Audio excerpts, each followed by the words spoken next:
You are listening to Happy Jacks RPG Podcast.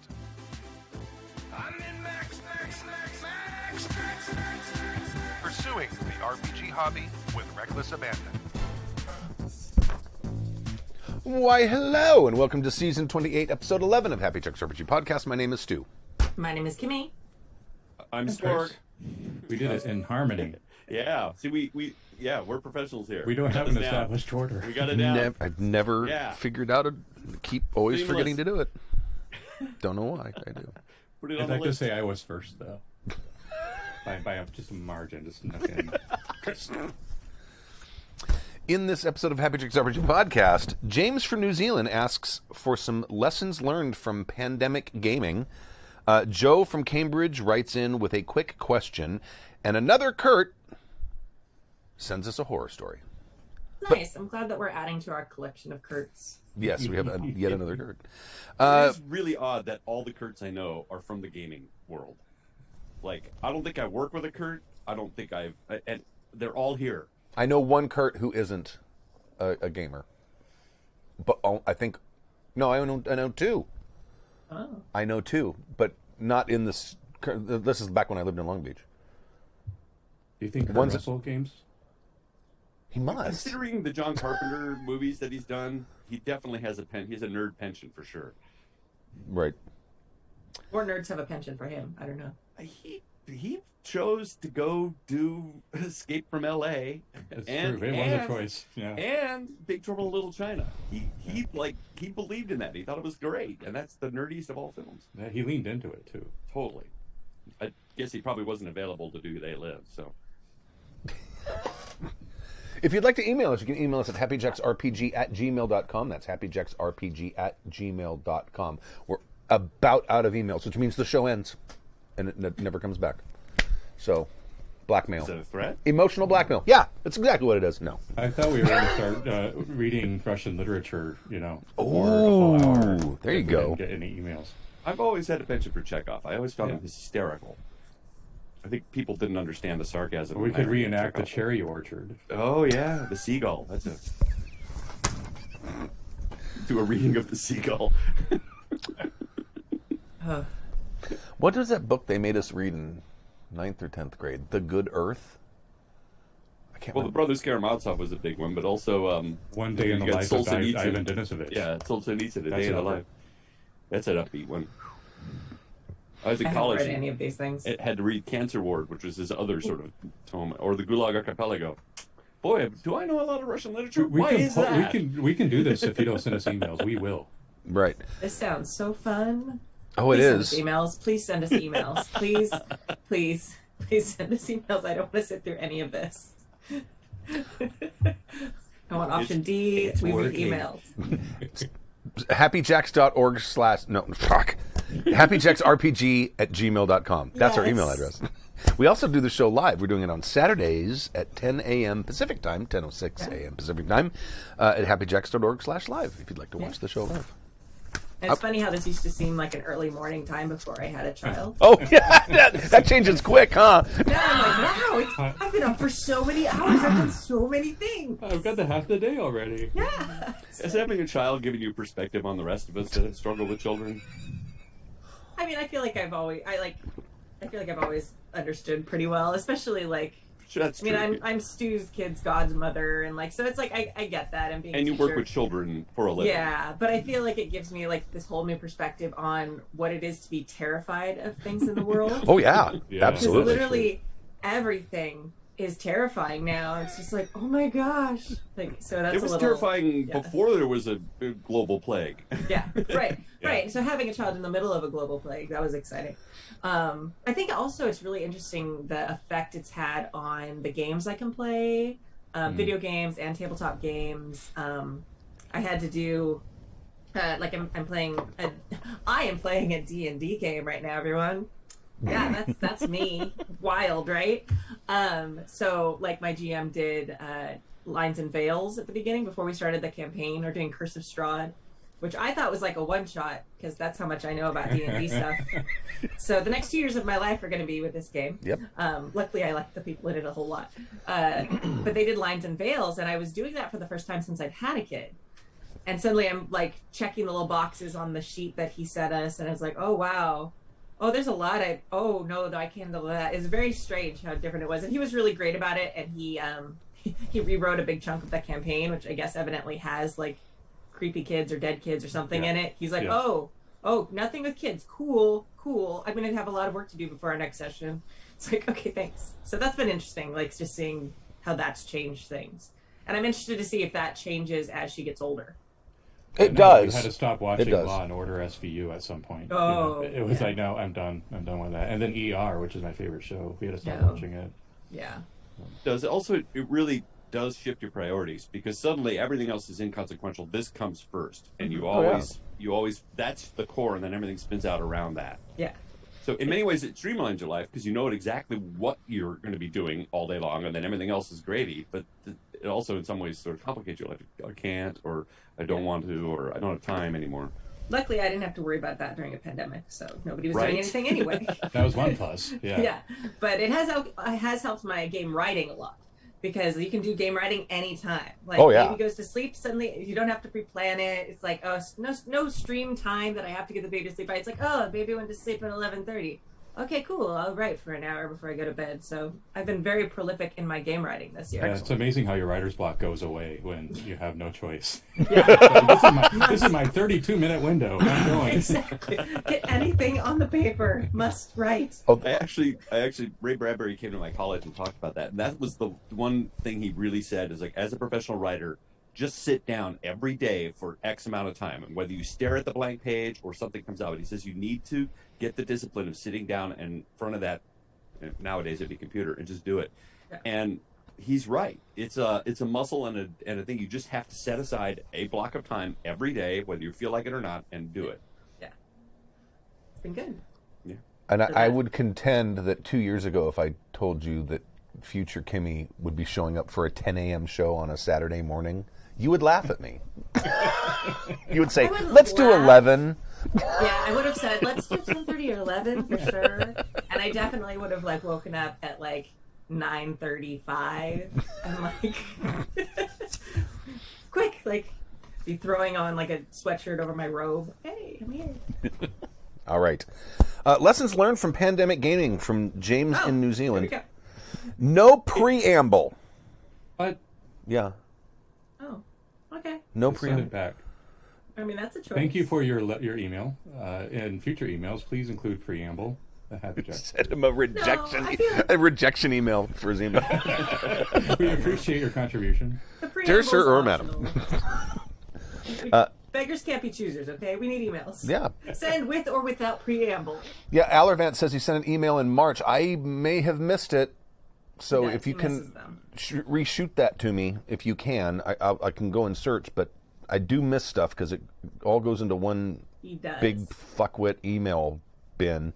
Yeah, and then I have to. You made. It's great choice. Yeah.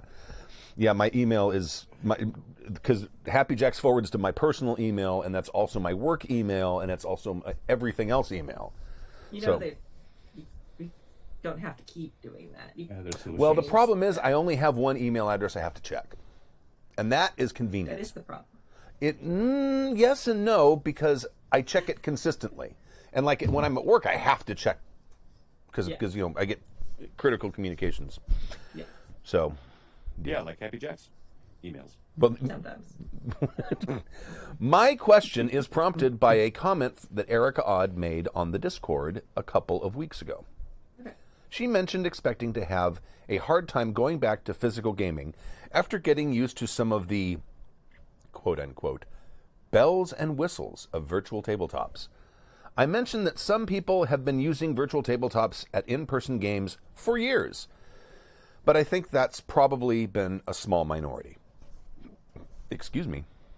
That got me thinking since, and leads to my question. What digital RPG tools have you used or seen during all of the remote gaming you've done in the last year that you'd like to try using at in-person games going forward?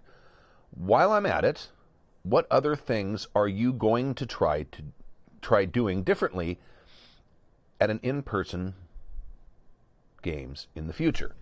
On the last episode, at the time of this writing, Stu said that he could use some emails, so hopefully this episode is not on the backlog until the far distant future when the pandemic is a thing of distant memory, as much as that might sound like a nice idea now. Thanks, James from New Zealand. P.S. Guys, I sent an email. It's been years, so long that you don't even make fun of Waitangi Day anymore. This may have been James from New Zealand who originally told us about Waitangi Day. I think it is. He says he's been listening since 2012, so that 9 years. And James was on the forum, and he's been a long time listener for sure. I know the name. Still love your work. Keep it up. Smiley face. And then I have We're so glad you're still here. We love you too. Yeah, thank you. So what newfangled cool things from virtual tabletops are you going to integrate into your in-person at-home game? Well, the one thing that has been streamlined for me for sure are virtual character sheets that you can constantly sort of fill out and share. And then I actually kind of like the automatic dice rollers too, so that everybody can see what you're doing. We haven't really incorporated them into our games, but I've seen other people using them, and I'm like, that makes so much sense, because now you just click on it, everybody sees the roll, it's up in front of everybody, and it's fast and it's quick, and it's just as random as it. Well, how do you cheat? Yeah, well, How do you create suspense? Right. Well, the GM doesn't use the dice roller, we do. Oh, so the GM can still cheat. Or spare you. Or spare us, right? After watching you roll, I'm going to force you to use a dice roller, because you're like, oh, look at all these successes. Technology-wise, I don't know that much will change for me. I have used virtual tabletops at physical tables before, as visual aids or as maps. But I think the biggest thing that's going to change for me is I've become more deliberate about listening as a GM on a virtual platform. I think that I do a lot of crosstalk as a GM.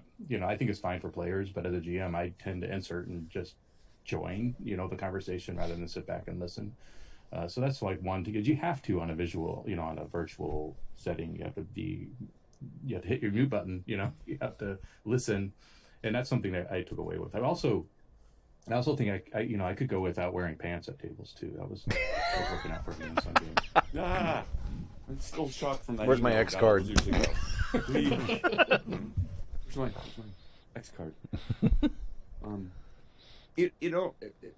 When it comes to crosstalk, this is a little tick in the conversation. My brother had pointed out years ago that my family, but all my friends and everybody, we all talk on top of each other, and it's become sort of a modern day thing.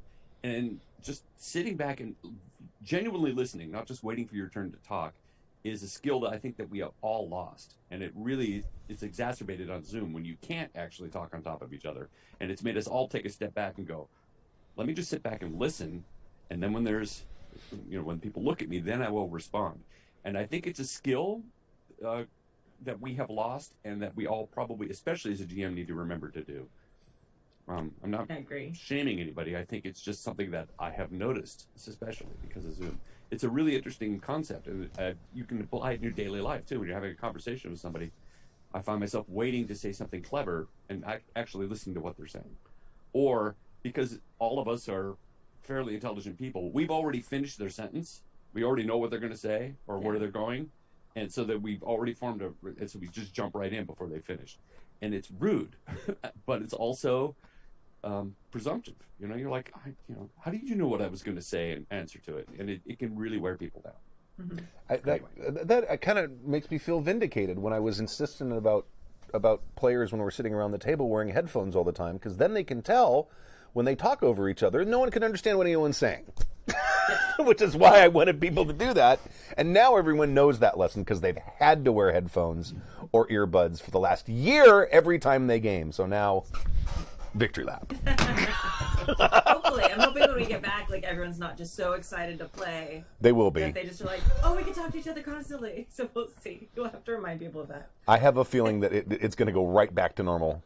Probably. As far as all of our bad habits, at least. Well, as Christopher pointed out, players will crosstalk. They'll mutter to each other. They'll talk to each other. They make eye contact. They're like, or sometimes they'll have a side conversation like, hey, can I borrow your, while the other people are doing their thing.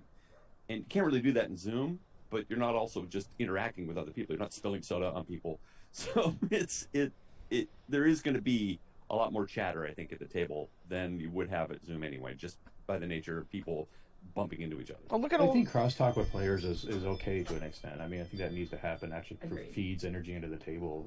But as a GM, I realized that I was inserting myself to be clever or to add something, and I was not allowing people to think through their problem, or I wasn't allowing space either. So, whenever there was a vacuum, I felt like I needed to fill it instead of just letting it sit, let people think through, ask questions, and be okay with that. Chris, that is a genius note for everybody when they GM. It's just, and Stu has taken it to heart, but it's taken him years, which is let the players do their thing. And I've watched Stu, sometimes exasperated, just sit there and let the players hash something out. But to learn to just stop and let them do their thing. It's hard because you want to help, or you want to guide it, or you want to inject some clever thing that from your world building. But now is not the time. You have to wait for it. Yeah, I think like we were ahead of the curve, like having mute buttons for everybody at the studio before Zoom.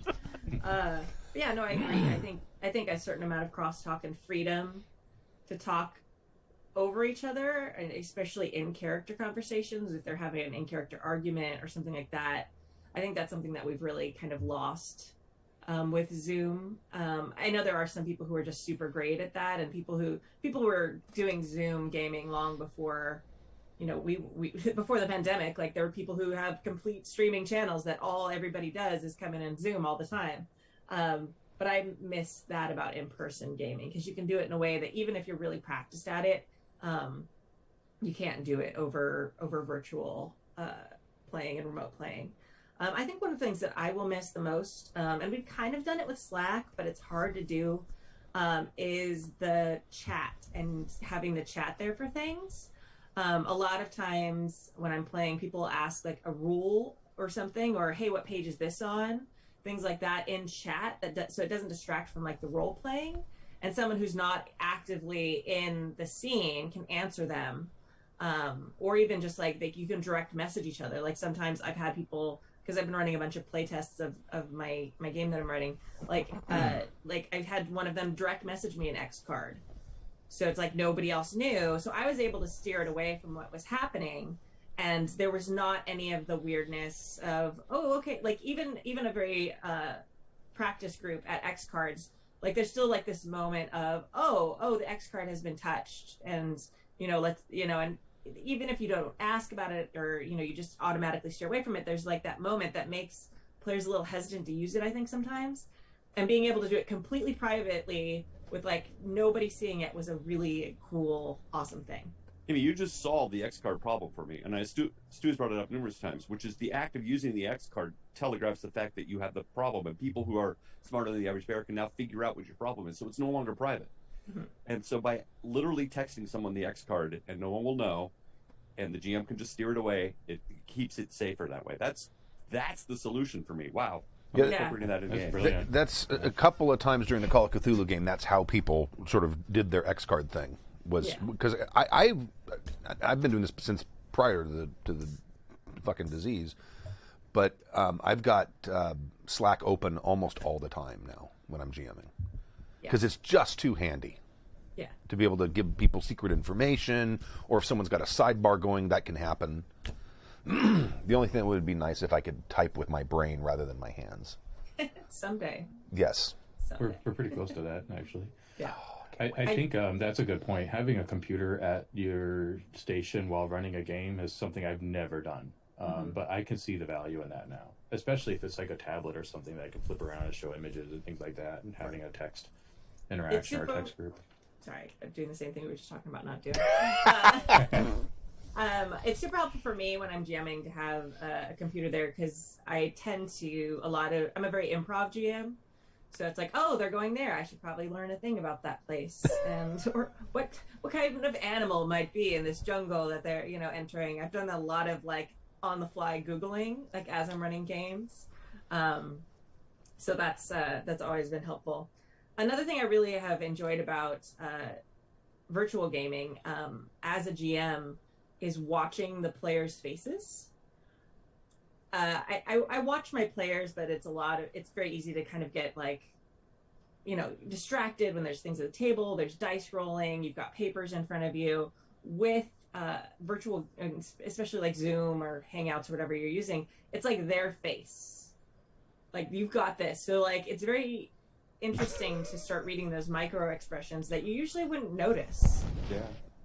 Yeah, I mean, it is. And so no, it's true. And the minute they get bored in a group thing, suddenly you can see them turn off to the side, and then there's like this bright light as they like open a window on their computer to look at something else because they're Feeling bored. attacked. Yeah. Yeah. Well, like dice stacking, sure. Those are really hard to stack at the palm of your hand. Yeah, absolutely. But so that's kind of an interesting thing to be like that aware of.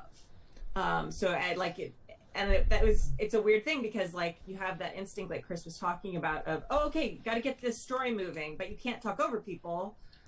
So you're trying to let them talk and not talk over them, but you want to get the story moving because of micro expressions. So it's just an interesting study, and it's a very different way of reading people. I actually have been doing this a ton because I'm teaching right now.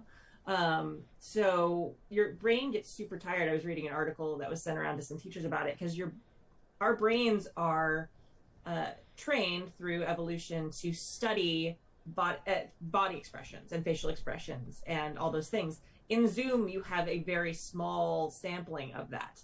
A lot of their physical expressions, like people crossing their arms or stuff like that, you don't see.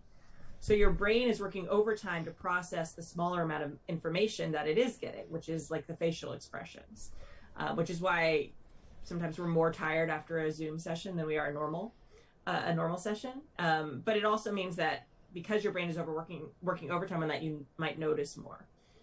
It may also mean that you're misinterpreting what you're seeing. Oh, they're bored. Oh no, they're looking because at the you're only rules, so seeing they a don't look small. like an idiot. You're only seeing a small bit of it. Right, exactly. So that's been kind of an interesting thing to do, especially when you are doing playtesting or running a system for the first time or an adventure that you've written, because you're like, oh, okay, it's like this very direct, like, how happy are they? Yeah. So it's kind of an interesting thing. I don't know if I'll miss that necessarily, but I don't know. It's been an interesting experience having that there. One thing I found is that I feel really bound to the screen when I'm GMing, and anybody that's been at my table, I'm a very physical GM, and I mean, I'm not like Dave because A-level, but I'm like, I'm definitely standing up and moving around, and I've always felt very confined in this little box. And one thing that's taught me is how to still deliver energy inside this little box, and I'm a little grateful for that. I think I can be more subdued physically and won't tire myself out when I'm running games just by constraining myself a little bit. That's the difference between film acting and theater acting. Yes. Yeah. I You was have to stay on your mark. Right. I am of the theater. Yes. Yeah, Dave Kazay was a revelation to me. I'd never seen anybody that interactive as a GM at all, ever. I mean, he was all over the room and in costumes and like down at my side. I mean, I was like, I'm exhausted just watching him. He gets so mad when he would come do stream games at the studio. I'd be like, you can't stand up. The camera doesn't see you. Like, it'll be from like your neck to your belly button. That's what we'll see. Yep, that's film acting right there. Yeah, You're he's like, well, everything just has to be here. Point it up. Well, there's a giant air duct behind you, and the logo won't be there. Yes, you're ugly. Here, look. Here. I can See? relate. I Feel that very crap right confined. there. There you go. Yeah, so it's not the background we want there. I think the other cool thing, someone already mentioned character sheets, but using, like, I don't know much about D&Ds, and I'm playing D&D right now. I'm playing D&D, using D&D Beyond. They just have like this next level character sheet that's wild. Like, I am able to play D&D and I don't know any of the rules because I can like click on a thing and it explains it and exactly what to roll. And it even has a little button that's like, hit this button to roll, and you're like, oh, damage, click. That's so Roll cool. the damage.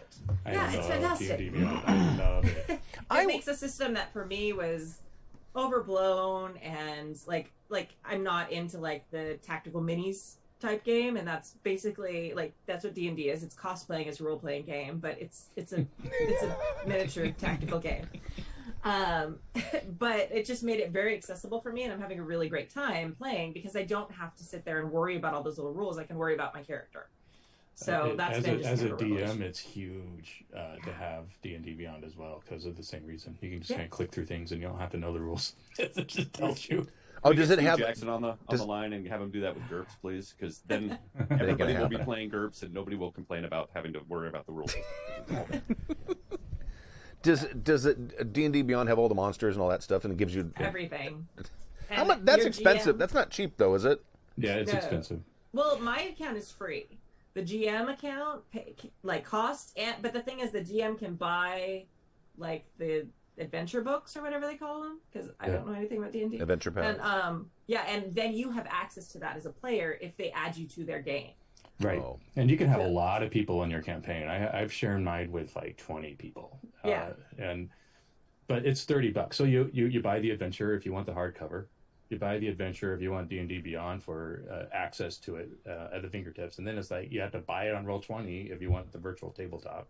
And so for one adventure, you're buying 3 times. Oh, that's awful. And during the height of my running games about a couple of years ago, I've so invested in D&D, it's ridiculous. I don't know how much money I've spent on all of these platforms. You probably don't want to know. I don't want to know. And I'm not even playing D&D now, so I'm like, what was it all for?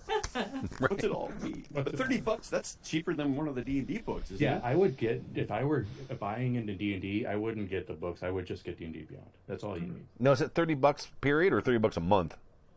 period. Oh, it is. Oh, The okay. account I thought it was itself is free. You just buy the stuff and it's all there. There is a subscription for GMs that give you, that allow you to build campaigns and bring people into them, and it's like $10 a month. I don't know. It's enough that I haven't even clocked it, but the games, I mean, yeah, they're and 30 is on the adventure. That's on the low end. I think that the core books are more.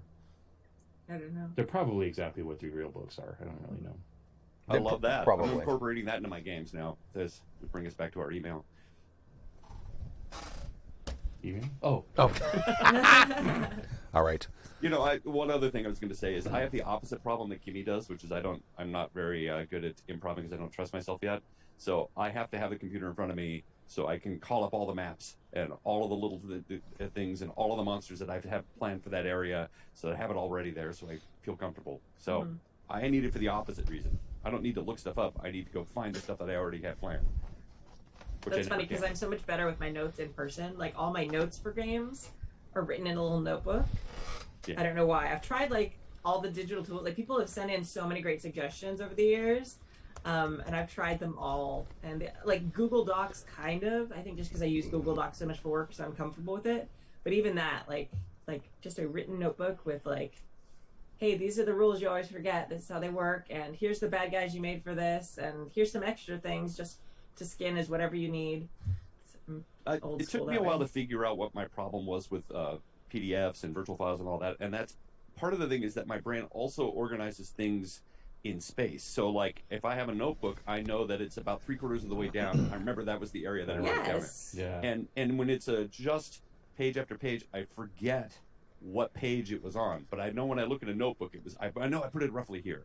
So I don't have that visual depth of the notebook to look at or the files, and it's a little harder for me to work it out that way. Yeah, no, that's 100%. I never thought of it, but that's a perfect example of why I feel more comfortable with a notebook there. Fascinating. I use index cards. I must buy 3 packs a week. I use so many index cards. They just help me think, and then I could throw them away when I'm done. And even on the virtual, I still use them. I don't use virtual notes at all. But I get my index cards all mixed up, or I knock them over, or they're all out of order, and I can't. lose them. I've tried it, and I even tried flashcards as a kid. Everybody said, "Oh, use index cards for notes." Never worked for me. I tried it a dozen times, and it never worked for me. So, I'm just not a flashcard kid. Mm-hmm. All right. Super looking forward to gaming in person again. Yes. Me too. Hopefully, Happy Jacks. We're hopefully going to start a couple in-person games over the summer too. So sometime in June, July-ish, and then hopefully everybody by August or fall. So it's exciting. Yeah, Stu, you've had a lot of free time. What have you done in your free time? I'm moving on to the next email. Oh well, we should read. We should read. Stark, read the next email. Hi, folks. I'm behind on listening to the show and finally have some time to catch up. Stu mentioned he's got at least one, if not more, books he's written up in these COVID times on the Kindle, and I'd love to know where the titles are, or what they are under. I have my wife check for Stu's full name isn't up on the show's website, so I can't do an author search. If you could let me know the titles, that would be great, so I could grab them from my Kindle. Joe Teller, Cambridge MA. And Stu, I have to say, I was on set the other day, so I actually downloaded your other two because I had the first one. I finished the first one and downloaded the other two. And I also had trouble finding the name under your name. I even typed in Venable and they didn't pop up. So you put in Stu Venable, they come up, I think. Kindle people. Yeah. Well, I'm not that, Well, yes, but when you search for Stu Venable under Amazon or under Kindle, your name should pop up. But I too had trouble finding it. And then I didn't know how to spell Mandite. No one does. I'm just checking because I'm typing my name in Amazon right now. I tried under Venable first, and then I had to go Stu Venable, but I didn't know it was Stuart Venable. Okay, now it's like not doing anything. Oh, there it goes. Yeah, they come right up. You put in Stu Venable, they come right up. My last name is Venable, Venable, Venable. The books are the first book is Mandite and the Apprentice Mage. Mandeight, so Mand 8, but it's the German pronunciation. So it's Mandite. And it's Mandite and the Apprentice Mage, Mandite the Patented Mage, and the third one is called Mandite and the Collegium Magicum. And I'm still writing the fourth one. I keep restarting it. It's probably going to be longer than the three, and it probably is going to conclude the story. But I'm a little curious, and this sort of ties in with gaming. It's like, I know when I first started gaming, I was into comic books and I was into writing, and I think all of us at one point have attempted writing some stories and some stuff. I think a lot of us as GMs and players fancy ourselves as storytellers or even authors. What finally crystallized in your brain to attempt to do this? Because it seems, I don't know, intimidating, or what? I don't know what's the other word I'm looking for. Just it just seems sort of like I don't know where I wouldn't know where to start. Is it? Will anybody care? What's it all mean? So what is it? Finally gave you the courage to do it. I considered it daunting until I got the page count for the background information I was writing for Blood, Blade, and Tusk, which is the sort of medieval Europe or Spanish Inquisition meets orcs. Mm-hmm. And I realized, awesome, holy shit, that I wrote in a word processor, almost 300 pages.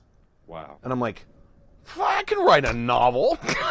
Because that's easier, probably. Yeah, that's probably what, a 500-page book. Like a small, like a trade paperback or something. So, I mean, once I realized that I've easily exceeded the word count of a novel, it's like, oh. The big problem is figuring out how to organize the story before. That to me was the epiphany, because I've tried writing novels, probably 2 times before then, all the way going back to college. I wrote about a 200-page novel in college. And I don't think you're special. I think all of us have attempted writing novels at one point. I know I did. But having knowing exactly where the story's going to go. I would say don't approach a novel the way you would approach GMing, which is, okay, here's kind of some interesting things, and let's just see where it goes. That's not a good way. Yeah. That's a great way to write about a third of a novel. Unless you really... I think that's George R. R. Martin's actual. Yeah. I know. I'm not joking. I think that's how he writes his books. It could be. Unless you really enjoy editing and cutting a lot of things apart and moving stuff around, then yeah, that's probably not the right way to go. No. So are you saying outline? That's what I do. Yeah. Well, my wife's now on her sixth book, fifth. I kind of lost track. Mm-hmm. But she does that. She can't outline. And what she does is she calls them beacons or lighthouses, where you have like 5 moments that you need to get to at some point, or 3 moments. Okay. And the rest is like whatever happens. And she, even in that method, inevitably has to rewrite the book at least twice. Right. And this is just part of her process. I think it depends on your brain. I mean, I think some people can outline, some people can't. In the writing community, there's terms for that. and I can't remember what they're called. I think they're called pantsers because you write by the seat of your pants. And I forget what the other one is. That's but, exactly what it is. Yeah. Ironically, when I'm done with the book, it doesn't look anything like the outline. But if I don't have the outline, it's like, okay, here's where I'm going, and then on the first one, about 3/4 of the way through, I'm like, oh, I think I just came up with a better ending. And then, now, did you read the first one? Yeah. Did you find the character as unlikable as most people have? Well, here's the thing. Because I'd already played the game, I kind of knew what he was like, and so I already know what your magic items are and stuff too. So none of that was a shock to me. Right. But I'm just talking about him as a human being. Because I've had a lot of people like, God, he's just a raging asshole. Well, he's kind of a dick, He's got an apprentice who he ignores and mistreats, But I'm assuming that's part of his character arc, because he's a curmudgeonly old man. It is. And I'm assuming that you're going to bring him around to being a fatherly figure. But, he's had a rough life. I think I took it too far, though. Because everyone's like, there have been people who's like, I don't want to read the second one because I don't want to see what horrible things he says and thinks about other people. But I also know you, and it's like, oh, that's just good. It is. Well, but I think I was because when I read it, I enjoyed it, but I think I had that nostalgia and like that. Oh, he was part of our campaign, and like that link, and like so. I think I was a little bit more forgiving of that. Right. But yeah. Like he finds an item, and I immediately knew what that item was. And then he puts it in his cottage, and I'm like, this was in our game. Right. So I didn't get the surprise that people who hadn't played the game would know. But I figured like you were doing that on purpose, just because he starts out as a curmudgeonly old hermit who then has to become a father figure. But I haven't read the other two yet to see if you make him nicer. He does mellow. He mellows as the other two books happen. Okay, good. And the whole thing about it is this is like his backstory. Like the guy you met was probably a decade later, right? So this is him. Like in the first book, he's not a very good mage because he's a wizard, but he's kind of a crappy one. He got kicked out of school and he's kind of had to learn shit on his own. He's been living on an island away from people. So he's a hermit, and he's not really good at what he's supposed to be really good at. So that's kind of how it starts out, and he kind of stays that way. He's never super. Book, are you still struggling with outlining or how to structure it? Yes. Well, it's probably gonna be larger in scope, and in the other three books, there's been about a year gap between the end of the first book and the start of the second book, etc. So I want to have that, and I want some significant life changes to have already happened to them. I'd rather them just happen rather than show them happening because that's not necessarily interesting. And I kind of know where the story's going to go, but I don't have a real firm idea yet, and I think that's what I really need is that firm ending that I can promptly ignore once I continue writing. Once I get like halfway or 3/4 of the way through it. But I'm not to that point. And I've started it and stopped it and deleted everything. That's 4 times. Well, it's like I realize I started at a spot and I start writing and it's like, oh, it's going to take forever to get to anything interesting. You can't even rescue paragraphs or anything. It's like the last time I deleted it and restarted, I deleted 4 chapters. Yeah, and it's like, no, this isn't. That's pretty common for me. I end up doing that quite a bit because if you can try to rescue the prior words, but they don't apply anymore. You can spend more work trying to make it apply than to, it's just trash. I tell you, Kathleen Cobb, this is how she does it. She will delete entire books. I've seen her delete 20,000 words and start over because it just did not end up in the right spot. I don't know if I've deleted that much. That's how she works. She has to work through it that way, and that's. Why writing books is scary. Right. I've had to, like in my job, I've had to paint out entire things and start again. But that's usually a last-ditch effort. I'm like, can I rescue it? Can I paint out part of it and fix it? Or, like if I'm doing an illustration, can I just white out their legs and redo them, instead of redrawing the whole thing? Because, it just seems like a waste. And it's a lot of work to start all over again. But I guess, maybe that's part of the thing about being a writer and a perfectionist is just like, it's easier for me to just do this all over again than it is to try to make this imperfect piece of crap better. I am not a perfectionist. I You're can say that making money on unequivocally. books. That counts. What? You're not? Perfectionist. I'm not a Oh, perfectionist. perfectionist. I am not. Shocked. One of the adages I've been using at work recently, and I think something I have to remember, which is don't let better be the enemy of good. Oh yeah. Yeah.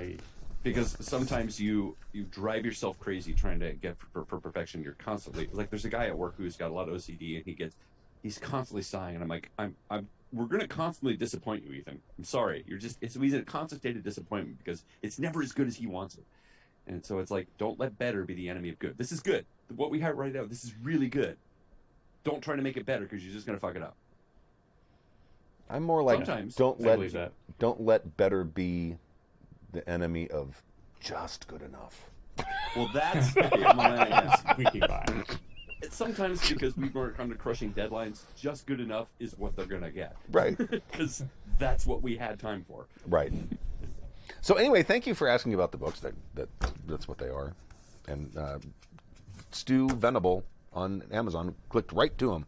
All three of them right there. I want to know why Joe's wife had to look it up though. I don't know. Do you though? No, let's not go there. If they like the dulcet tones of your voice, can they also get like the audiobook version?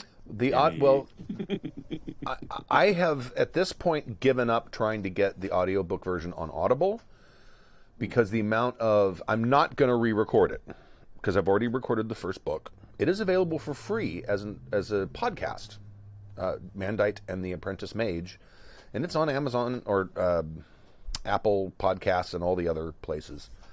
Or you just go to stuvenable.com and that's the link to everything for all of it. But yeah, you can listen to it for free as a podcast. And I think it'll even show up in the right order. I think I got the order incorrectly. So you can listen to it. And it's Because that would suck to download the thing and realize. and listen to the last chapter book first. Yeah. Wow, that was a weird intro. Talk about starting in media ray. Okay. But yeah, I don't know when the fourth one will come out. I have to be happy with what I've written. And I'm not there yet. It'll happen though, because I mean, do you know about National Novel Writing Month? that's in November. Yeah. Yes. And sometimes that's the only time I can do my writing because I have committed to writing 1,667 words a day. Mm-hmm. And that means 500 in the morning and like a handful at night or whatever, however you split it up. And you have to write that no matter if it's garbage, if it's brilliant, whatever it is, you have to write that many words a day. And the reason it works for me is because I don't self-edit when I'm in National Novel Writing Month. I'm just looking at word count and only word count. Mm-hmm. So if you're hitting an obstacle, maybe try that mindset. I can try that. I mean, I know some of what needs to happen. It's just I have to find the right spot in the timeline to begin the story is what's happening. Yeah, that's and I've tricky. tried like 3 different spots and none of it's worked. So the next is to fast forward even more and like, hello, I'm hanging from a cliff or whatever. Right. That's my next attempt is like Write yourself into a corner and then try to write yourself out. There it is. or just start it at a high point rather than and then And write backwards all and then the, forwards. all the catch up stuff like what's happened in the previous year I can kind of get to slowly, I guess. I don't know. Yeah. I'll figure it out. Mr. That goes back to what I said when we started the podcast about Ray Bradbury's advice, which is just sit down and write something every day. Just whether it's garbage or not, just you have to do it. And I think that was his point, was like if you say to yourself, I need to write 1,500 words a day, whether it's garbage or not, I'm doing it anyway, because something will come out of it. See, like when I wrote the first one, I wrote the first draft was done in like a week and a half. And I think that's probably true for the first 3. But I had a real clear idea where it was going to end up and how to get there. and this one, I know where it's going to end up, but I'm not sure how to get it to that point. It may be that I'm trying to put too much in the fourth one. It may need to be 2 more books. I don't know. It's my problem with gaming. I do the same thing. Try to cram too much into one game. Yeah. Just explore the story and start something else completely. Right. You know what? It's not going to end up there. We're going to do something else entirely. Right. All right. Okay. What's the next one? Thank you, Joe in Cambridge, Massachusetts. Hopefully the rest of you found writing as interesting as I did. Horror and hosting from yet another Kurt. Who would like to read this? It's long. We should probably split it up. Yeah, Oh, I could start. I don't mind starting. Hello, hello, happy jackers. Once again, Captain Cabbage Smelly Pants Esquire the Third here. Charge 347 on Discord. And another goddamn Kurt in real life. I've got a tale of shitty DM behavior and a horror story for you today, both perpetuated by yours truly before I grew the F up some. It was in the late 20-aughts, sometime before the 4th edition D&D was a thing, right in the boom of 3.5 and all of its crunchy goodness, and I was addicted to all the player options that the complete series offered, from a plethora of new races, classes, and items, both mundane and magical. The only problem is, at 25 to 30 bucks a pop, the cost stacked up fast. Add to that dice addiction, plus my group's capacity for massacre boxes of soda, like a Dritz clone blade dancing through a hallway of crowded with orcs, I got broke real quick. So, the manipulative asshole came out to play.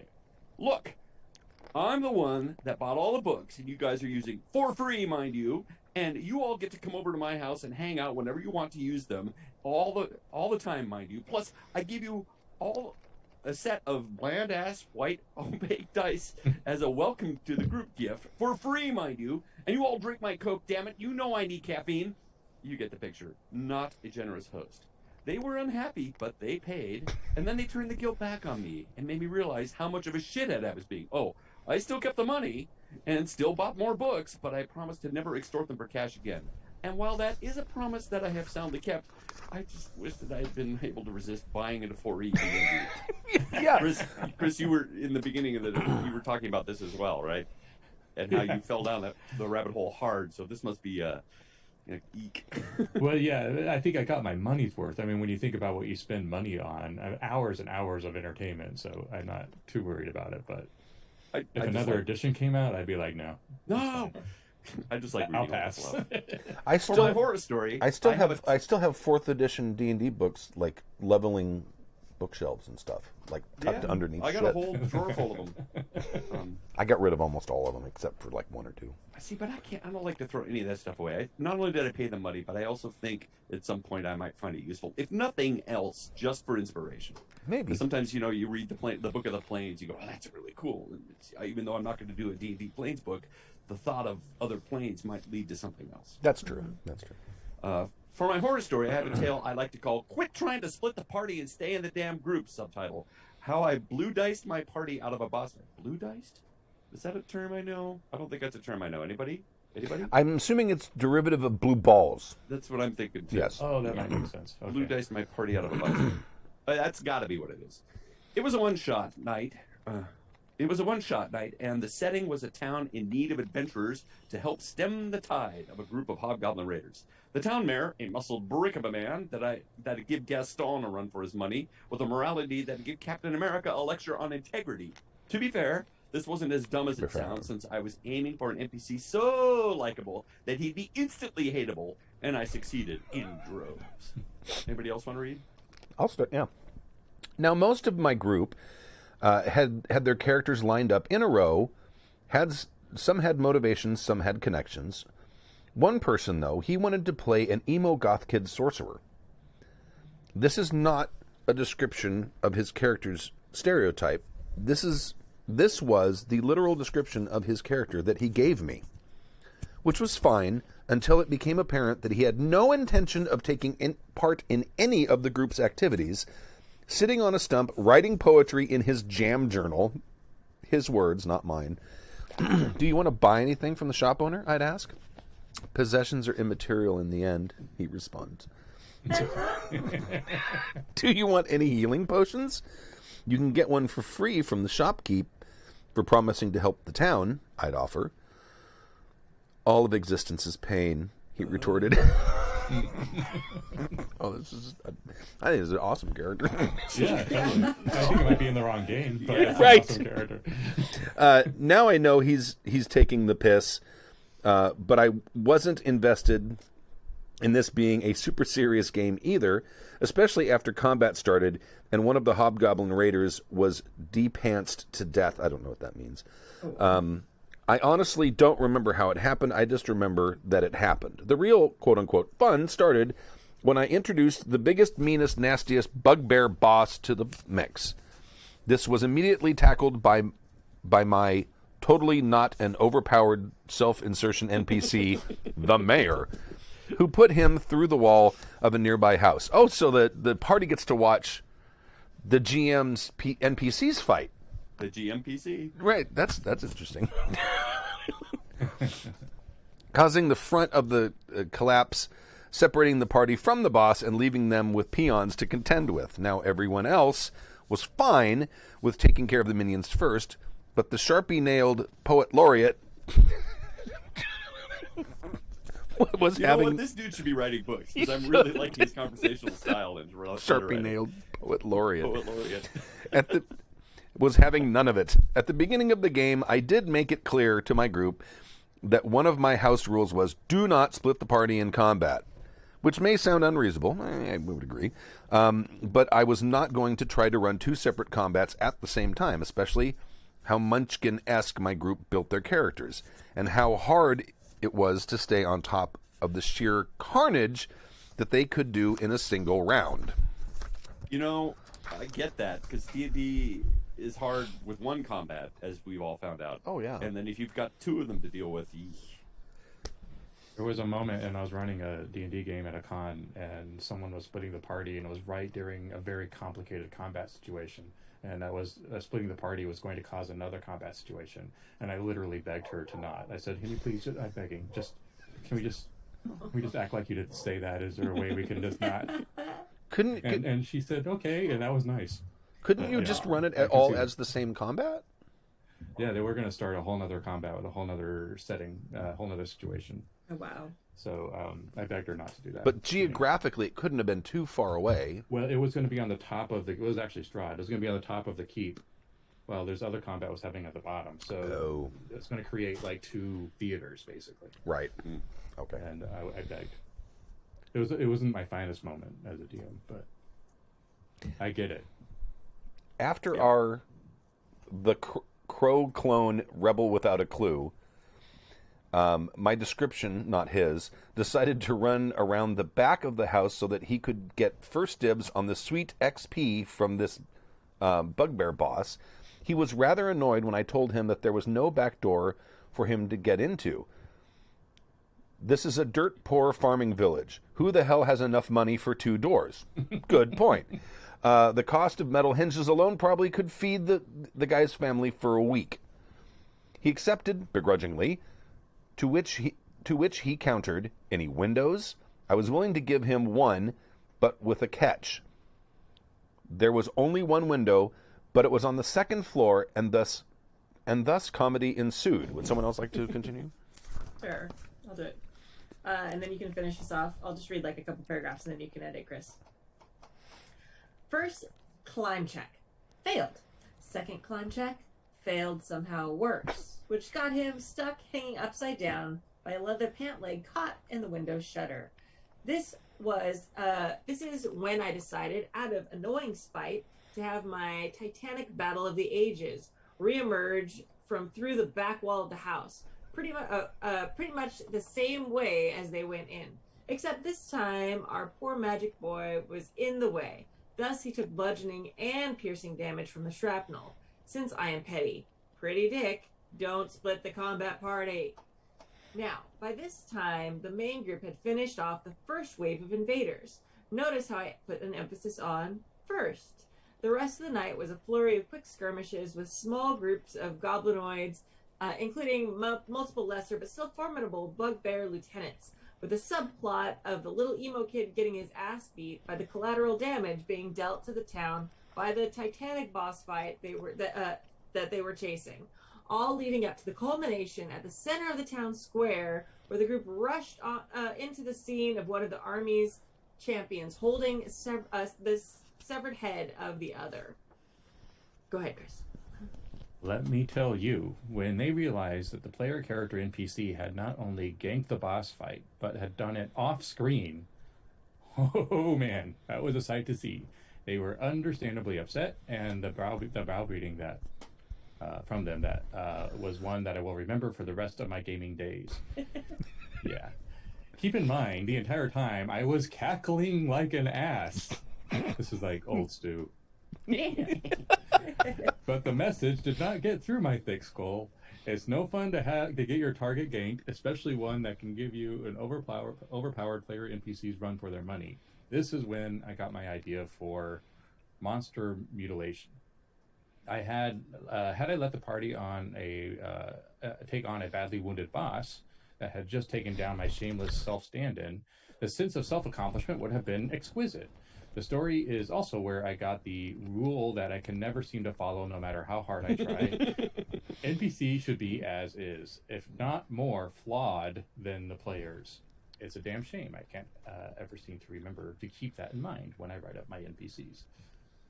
If I could have done it all over again, I would have had the bugbear boss. That's kind of hard to say. Bugbear boss. It is. Standing over the fallen mayor, and toward the end of the fight, I would have had the mayor get up and put the bugbear into a full Nelson so that the party could finally finish it off. And after all was said and done, the mayor would have given all of the credit to the party, stating, "It doesn't matter how badly I had weakened it at first. If they hadn't shown up, we'd all be dead. We all owe them our lives." But lessons learned and all that. Maybe next time I'll write in and give you a big long list of the most interesting magical items I've ever made for games, and the thought process that I put into creation of each. Till next time, Jackers. Oh, I want to see what his rules are for monster mutilation.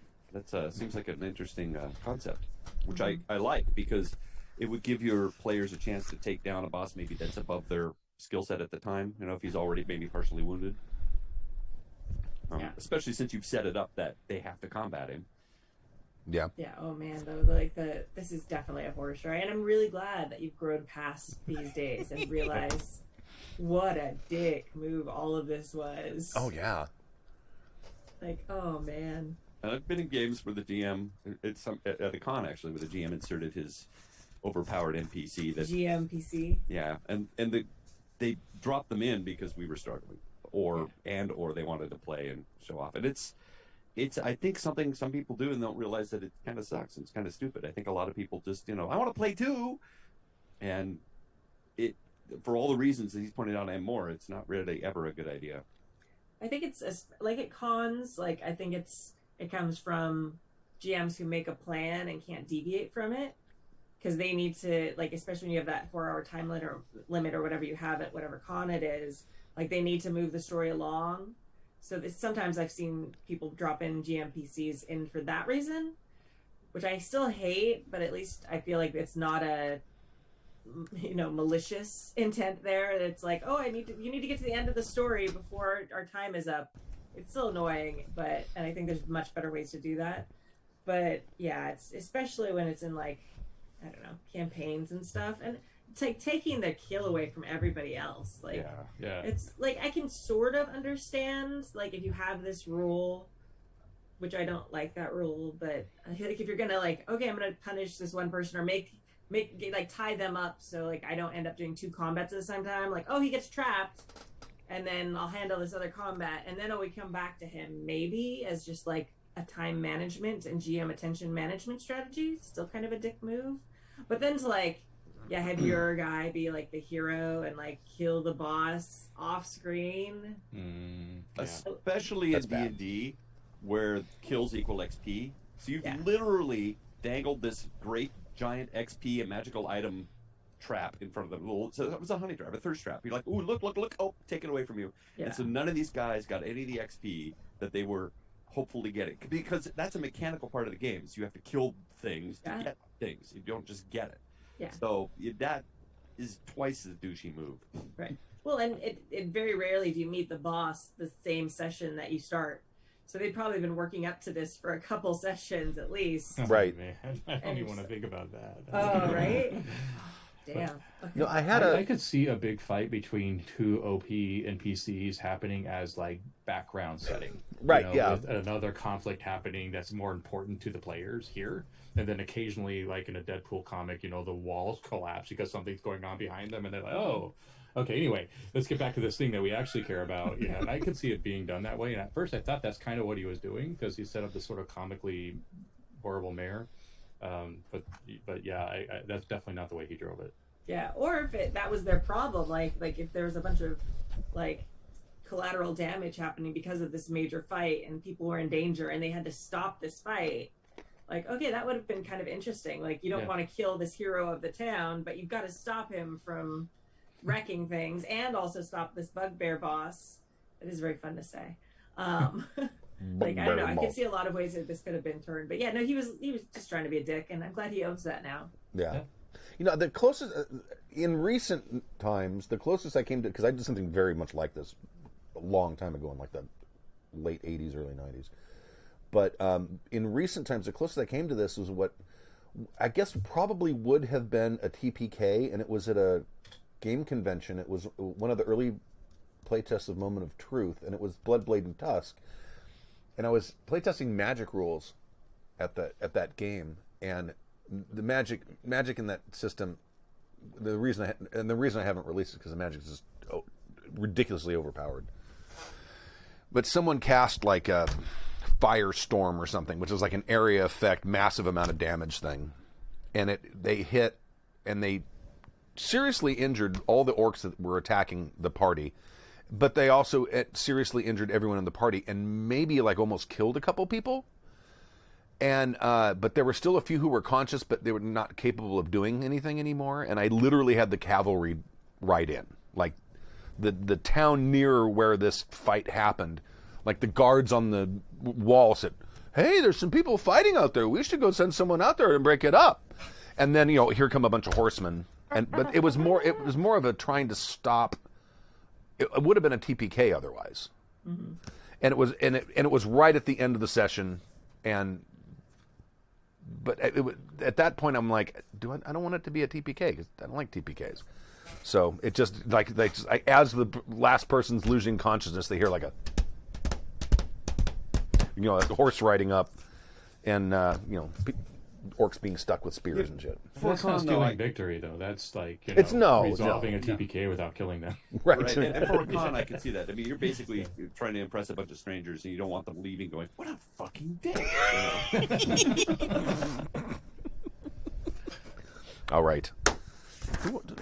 There was one other thing that go. popped into my head as Kimmy was talking about overpowered NPCs, and I have this problem too, which is they get included in your world building. So you end up spending a lot of time, working on the town, and then the wizard of the town, and then the wizard of the town has a backstory, and then he has spell set, and then he has items, and the next thing you know, you've got a really overpowered NPC that you're really attached to because he just fell in with the whole town and world that you were building, and you don't realize you've done it. And now all of a sudden you've got yourself a really powerful NPC that you like. Well, the best thing to do with that is kill him before the game starts. Right before the game starts. I was going to say the best thing to do with that is write a series of books called The Mando.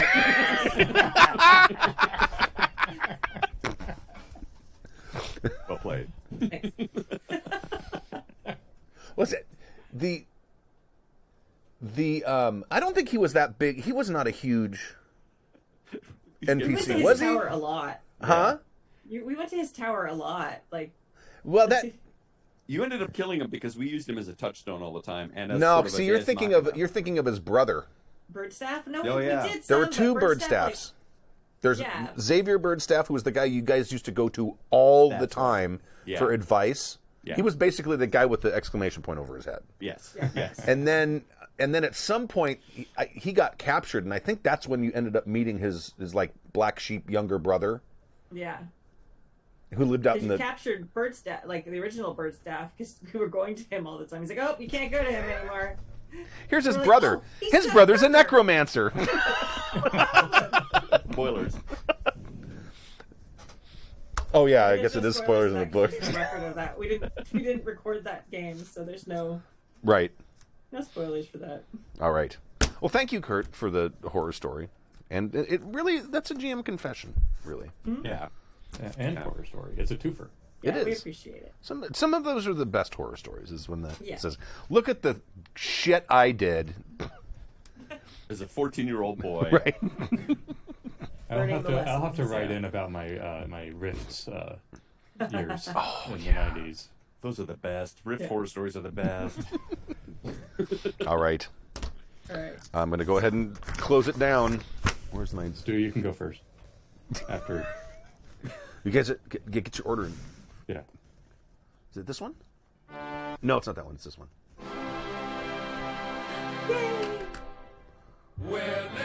Thank you for joining us for season 28, episode 11 of Happy Jacks RPG Podcast. My name is Stu. My name is Kimmy. We're waiting. I'm No, Chris. you did my first last time. So you do it. And I'm Storm. And we'll see you next week at 10 a.m. Next week? No, 2 weeks. 2 Yeah. weeks at 10 a.m. Pacific time. HappyJacks.org/live. Until then, stay safe.